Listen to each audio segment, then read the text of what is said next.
بسم اللہ الرحمن الرحیم۔ میرے بھائیو دوستو، اللہ تعالیٰ نے ہمیں انسان بنایا ہے۔ لقد خلقنا الانسان فی احسن تقویم۔ اللہ رب العزت فرما رہے ہیں کہ ہم نے انسان کو اچھے سانچے میں ڈھالا ہے۔ اسی کے ساتھ ساتھ ہمارے ذمہ فرض ہے کہ اللہ تعالیٰ نے ہمیں انسان بنایا ہے اور انسانوں کے بعد مسلمان بنایا ہے اور مسلمانوں کے بعد نبی کریم صلی اللہ علیہ وسلم کا امتی بنایا ہے۔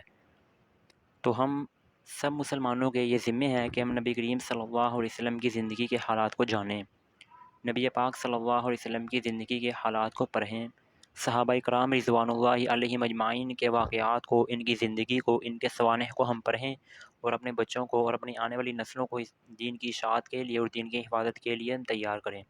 جیسا کہ اللہ تعالیٰ قرآن میں فرماتے ہیں، لقد کان لکم فی رسول اللہ اسوۃ حسنہ، یقیناً تمہارے لیے نبی کریم صلی اللہ علیہ وسلم کی زندگی بہترین نمونہ ہے۔ اب نبی پاک صلی اللہ علیہ وسلم کی زندگی بہترین نمونہ کیسے ہے؟ اب میرے آپ کے ذمہ ہے کہ نبی علیہ الصلوۃ والسلام کی سیرت کا مطالعہ کریں کہ جس سے ہمیں نبی علیہ الصلوۃ والسلام کی زندگی گزارنے کے طریقے، صحابہ کرام رضوان اللہ علیہم اجمعین، صحابیات، تبع تابعین اور تابعین کی زندگی کو کے گزارنے کے طریقے ہم سب کو معلوم ہو جائیں گے۔ تو میں آپ کے سامنے نبی علیہ الصلوۃ والسلام کی زندگی کے احوال کو اور حالات کو پیش کرتا ہوں۔ نبی پاک صلی اللہ علیہ وسلم کی گلدستہ تفسیر میں یہ بات لکھی ہوئی ہے کہ نبی پاک صلی اللہ علیہ وسلم کی 11 شادیاں ہوئیں۔ ایک روایت میں آتا ہے کہ نبی پاک صلی اللہ علیہ وسلم کی 9 شادیاں ہوئیں، اور نبی پاک صلی اللہ علیہ وسلم کی 4 بیٹیاں تھیں۔ حضرت رقیہ سب سے بڑی، پھر حضرت ام کلثوم، پھر حضرت زینب اور حضرت فاطمۃ الزہرا رضی اللہ تعالی عنہن۔ یہ 4 بیٹیاں نبی پاک صلی اللہ علیہ وسلم کی تھیں۔ نبی پاک صلی اللہ علیہ وسلم نے اپنی 4 بیٹیوں میں سے 2 بیٹیاں حضرت رقیہ اور حضرت ام کلثوم، ان دونوں اپنی بیٹیوں کا نکاح ابو لہب جو نبی پاک صلی اللہ علیہ وسلم کا چچا تھا، بعثت سے پہلے نبی علیہ الصلوۃ والسلام نے اپنی دونوں بیٹیوں کا نکاح ابو لہب کے بیٹے عتبہ سے حضرت رقیہ رضی اللہ عنہا کا اور عتیبہ سے حضرت ام کلثوم رضی اللہ تعالی عنہا کا نکاح کر دیا۔ ابو لہب نبی پاک صلی اللہ علیہ وسلم کا چچا تو تھا، لیکن جس طرح صداقت میں، جس طرح محبت میں، جس طرح تصدیق کرنے میں، جس طرح جان نثاری کرنے میں حضرت ابوبکر صدیق رضی اللہ تعالیٰ عنہ اول رہے ہیں، اسی طرح نبی علیہ الصلوۃ والسلام کی تکذیب کرنے میں، نبی علیہ الصلوۃ والسلام کو طرح طرح کی تکلیف کے پہنچانے میں، نبی علیہ الصلوۃ والسلام کی عداوت میں، نبی علیہ الصلوۃ والسلام سے حسد کرنے میں، بغض کرنے میں، دشمنی کرنے میں ابو لہب اول رہا ہے۔ اسی عداوت کی بنا پر، اسی دشمنی کی بنا پر ابو لہب نے اپنے دونوں بیٹوں عتبہ اور عتیبہ کو حکم دیا کہ وہ نبی پاک صلی اللہ علیہ وسلم کی دونوں بیٹیوں حضرت رقیہ اور حضرت ام کلثوم رضی اللہ تعالیٰ عنہما کو طلاق دے دیں۔ جب ان کو طلاق ہوئی تو نبی پاک صلی اللہ علیہ وسلم کو شدید صدمہ ہوا، تو نبی پاک صلی اللہ علیہ وسلم نے حضرت رقیہ رضی اللہ عنہا کا اور حضرت ام کلثوم رضی اللہ عنہا کا نکاح حضرت عثمان غنی ذو النورین سے کر دیا۔ 1,24,000 کم و بیش انبیاء کرام آئے ہیں، 1.25 انبیاء میں سے سوائے حضرت عثمان غنی رضی اللہ تعالیٰ عنہ کو نکاح میں یکے بعد دیگرے 2 بیٹیاں آئی ہیں نبی علیہ الصلوۃ والسلام کی۔ اس کے علاوہ جتنے بھی نبی آئے ہیں، جتنے بھی انبیاء آئے ہیں، کسی کی نبی کے کسی بھی صحابہ کے ساتھ ایسا نہیں ہوا ہے، سوائے ایک صحابی کے جو نبی پاک صلی اللہ علیہ وسلم کے صحابی ہیں، حضرت عثمان غنی ذو النورین۔ ان کو اسی لقب کی وجہ سے پکارا جاتا ہے کہ حضرت عثمان غنی رضی اللہ تعالیٰ عنہ کو ایک عقد میں حضرت محمد صلی اللہ علیہ وسلم کی دونوں بیٹیاں یکے بعد دیگرے حضرت رقیہ، حضرت ام کلثوم رضی اللہ تعالیٰ عنہما آ گئیں۔ پھر اس کے بعد حضرت زینب رضی اللہ تعالیٰ عنہ ہیں، یہ نبی علیہ الصلوۃ والسلام کی تیسری صاحبزادی ہیں، اور حضرت زینب رضی اللہ تعالیٰ عنہ یہ حضرت ختیجہ رضی اللہ تعالیٰ عنہ کے بطن سے پیدا ہوئی ہیں۔ حضرت زینب رضی اللہ عنہ کا نکاح نبی پاک صلی اللہ علیہ وسلم نے بعثت سے پہلے ابو العاص بن ربیع، یہ مکہ کا رہنے والا تھا، اس سے نکاح کر دیا۔ لیکن جب نبی پاک صلی اللہ علیہ وسلم مکہ سے مدینہ ہجرت کر کے آ رہے تھے تو ابو العاص بن ربیع نے، جو اس وقت مسلمان نہیں ہوا تھا، اس نے حضرت زینب رضی اللہ تعالیٰ عنہ کو بھی مکہ سے مدینہ جانے سے روک لیا۔ اس سے بھی نبی علیہ الصلوۃ والسلام کو تکلیف ہوئی۔ جب وقت گزرتا گیا، مدینہ منورہ ہجرت کے دوسرے سال غزوہ بدر کا جب واقعہ پیش آیا تو غزوہ بدر کے اندر کفار کے 70 قریش مارے گئے، اور 70 آدمی جو قید بن کے آئے تھے، ان قیدیوں میں سے ایک قیدی ابو العاص بن ربیع بھی تھا جو نبی علیہ الصلوۃ والسلام کا داماد تھا۔ ان کی رہائی کے لیے، ان کی فدیے کے لیے حضرت زینب رضی اللہ تعالیٰ عنہ نے مکہ سے مدینہ میں ہار بھیجا۔ تو نبی علیہ الصلوۃ والسلام نے جو ہار دیکھا تو نبی علیہ الصلوۃ والسلام کی آنکھوں میں آنسو آ گئے، آپ دیدہ ہو گئے۔ تو نبی علیہ السلام نے اپنے صحابہ کو فرمایا کہ کیا تم اس کو بلا معاوضہ آزاد کر سکتے ہو، رہا کر سکتے ہو؟ تو صحابہ نے کہا جاؤ۔ لیکن نبی پاک صلی اللہ علیہ وسلم نے ساتھ ہی یہ شرط لگا دی کہ اے ابو العاص بن ربیع، ہم تجھ کو اس شرط پر چھوڑ رہے ہیں کہ تو مدینہ میں جا کر حضرت زینب رضی اللہ تعالیٰ عنہ کو ہمارے ہاں بھیج دے گا۔ ابو العاص نے اس شرط کو قبول کر لیا۔ حضرت زینب رضی اللہ تعالیٰ عنہ مکہ سے مدینہ آ گئیں۔ پھر فتح مکہ سے کچھ عرصہ پہلے ابو العاص، یہ بہت امانت دار تاجر تھا مکہ مکرمہ کے اندر، یہ تجارت کے غرض سے شام سے مکہ والوں کا سامان لے کر آ رہا تھا، جس کو مسلمانوں نے عوض کر کے کیا لیا ہے، مدینہ منورہ میں لے آئے۔ مسلمانوں کے دستے سے اس کا قافلہ مل گیا اور مسلمان اس کے مال کو لے کر مدینہ منورہ میں آ گئے۔ ابو العاص بن ربیع اپنی جان کو بچانے کے لیے مدینہ منورہ میں حضرت زینب رضی اللہ تعالیٰ عنہ کے گھر میں پناہ لے لی اس نے۔ وقت گزرتا گیا، نبی علیہ الصلوۃ والسلام کو معلوم ہوا صبح کی نماز کے بعد کہ ابو العاص بن ربیع حضرت زینب رضی اللہ تعالیٰ عنہ کے گھر میں پناہ گزین ہیں۔ نبی پاک صلی اللہ علیہ وسلم حضرت زینب کے پاس گئے اور کہا اے میری بیٹی، تم اس کا اکرام کرو، لیکن اس کے ساتھ خلوت اختیار نہ کرنا، کیونکہ تم مسلمان ہو اور یہ کافر ہے، مسلمان اور کافر کا نکاح درست نہیں ہے۔ ابو العاص بن ربیع اس کے جس مال کو صحابہ نے لیا تھا، نبی علیہ الصلوۃ والسلام نے صحابہ سے مشورہ کیا کہ کیا تم اس کے مال کو چھوڑ سکتے ہو؟ تو صحابہ نے اس کے مال کو واپس کر دیا۔ ابو العاص بن ربیع یہ واقعے کو دیکھ کر نبی علیہ الصلوۃ والسلام کی عزت جو صحابہ کرتے تھے، خدمت جو کرتے تھے، ابو العاص بن ربیع اس سے بہت زیادہ متاثر ہونے لگا۔ ابو العاص بن ربیع نے قریش مکہ کا جو شام سے مال لے کر آ رہا تھا، مال لیا، دوبارہ مدینہ منورہ میں مکہ مکرمہ چلے گیا۔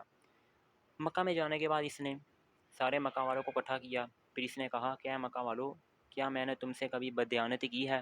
تو مکہ والوں نے کہا نہیں۔ پھر اس نے کہا اے مکہ والو، کیا میں نے تم کو تکالیف پہنچائی ہیں، رنج پہنچائے ہیں؟ میں نے تم میں سے کسی کا کوئی مال و دولت دینا ہے یا لینا ہے؟ تو مکہ والوں نے کہا نہیں۔ تب ابو العاص بن ربیع نے تمام لوگوں کی امانتیں واپس کر دیں۔ امانتیں واپس کرنے کے بعد کہا اشہد ان لا الہ الا اللہ واشہد ان محمد الرسول اللہ، کہ میں گواہی دیتا ہوں کہ اللہ کے سوا کوئی معبود نہیں ہے، اور میں یہ بھی گواہی دیتا ہوں کہ نبی پاک صلی اللہ علیہ وسلم اللہ کے رسول ہیں اور آخری رسول ہیں۔ یہ کہہ کر ابو العاص بن ربیع مکہ سے مدینہ روانہ ہوا۔ مکہ سے مدینہ روانہ ہونے کے بعد حضرت زینب رضی اللہ تعالیٰ عنہ کا نکاح نبی علیہ الصلوۃ والسلام نے دوبارہ ابو العاص بن ربیع سے کر دیا۔ اب اس میں دو روایتیں مختلف ہیں۔ بعض روایات میں آتا ہے کہ نبی پاک صلی اللہ علیہ وسلم نے دوبارہ نکاح نہیں کیا، اسی نکاح پر قائم رہے، اور بعض روایات میں آتا ہے کہ نبی پاک صلی اللہ علیہ وسلم نے جدید نکاح کیا، یعنی نیا نکاح دوبارہ بھی کیا۔ لیکن فقہا فرماتے ہیں کہ صحیح قول اور صحیح روایت یہ ہے کہ نبی پاک صلی اللہ علیہ وسلم نے دوبارہ نکاح کروایا تھا۔ کیوں؟ اس کی دلیل کیا ہے کہ اس وجہ سے کہ اگر نبی پاک صلی اللہ علیہ وسلم نے دوبارہ نکاح نہ کروایا ہوتا تو نبی پاک صلی اللہ علیہ وسلم حضرت زینب کو یہ نہ فرماتے کہ اے زینب، ابو العاص بن ربیع سے خلوت اختیار نہ کرنا۔ خلوت نہ اختیار کرنا اس بات کی دلیل تھی کہ ابو العاص بن ربیع کے اوپر حضرت زینب رضی اللہ تعالیٰ عنہ کافر ہونے کے ناطے ابو العاص اور مسلمان ہونے کے ناطے حضرت زینب یہ حرام ہو چکی تھی۔ تو صحیح قول یہ ہے اور جمہور کی بھی رائے یہی ہے کہ نبی پاک صلی اللہ علیہ وسلم نے ابو العاص بن ربیع کا نکاح حضرت زینب رضی اللہ تعالیٰ عنہ سے کیا۔ اس کے بعد نبی پاک صلی اللہ علیہ وسلم کی ایک بیٹی رہ گئی تھی جن کا نام حضرت فاطمہ الزہرا رضی اللہ تعالیٰ عنہ ہے، کہ جن کے بارے میں آتا ہے سیدۃ النساء اہل الجنہ، کہ یہ جنت کی عورتوں کی سردار ہیں، اور ان کے بیٹے جو ہیں حسن حسین، ان کے بارے میں آتا ہے سیدہ شباب اہل الجنہ، کہ جنتی لوگوں کے نوجوانوں کے سردار ہیں۔ غزوہ بدر ہوا 2 ہجری میں۔ 2 ہجری کے واقعے کے بعد حضرت ابوبکر صدیق رضی اللہ تعالیٰ عنہ نبی پاک صلی اللہ علیہ وسلم کے پاس گئے اور کہا کہ اے نبی صلی اللہ علیہ وسلم، میرے ماں باپ آپ پر فدا ہوں، میں آپ کی بیٹی حضرت فاطمہ رضی اللہ تعالیٰ عنہ کے نکاح کا پیغام لے کر آیا ہوں۔ تو نبی پاک صلی اللہ علیہ وسلم نے سکوت اختیار فرمایا۔ پھر اس کے بعد حضرت عمر رضی اللہ تعالیٰ عنہ آ گئے۔ حضرت عمر نے کہا اے اللہ کے نبی صلی اللہ علیہ وسلم، میری ماں باپ آپ پر فدا ہوں، میں حضرت فاطمہ رضی اللہ تعالیٰ عنہ سے نکاح کرنا چاہتا ہوں، اس کا پیغام لے کر آیا ہوں۔ تو نبی پاک صلی اللہ علیہ وسلم نے سکوت اختیار فرمایا اور دونوں کو فرمایا کہ میں وحی الہی کا منتظر ہوں۔ پھر حضرت ابوبکر صدیق نے اور حضرت عمر نے، ان دونوں نے حضرت علی رضی اللہ تعالیٰ عنہ کو مشورہ دیا کہ جاؤ تم نکاح کے لیے جاؤ۔ حضرت علی رضی اللہ تعالیٰ فرمانے لگے کہ میرے پاس کچھ بھی نہیں ہے، لیکن حضرت علی فرماتے ہیں کہ نبی علیہ الصلوۃ والسلام کے احسانات، نبی علیہ الصلوۃ والسلام کی مہربانیاں اور نبی علیہ الصلوۃ والسلام کے اخلاق نے مجھے اتنا مجبور کر دیا کہ میں چلے گیا۔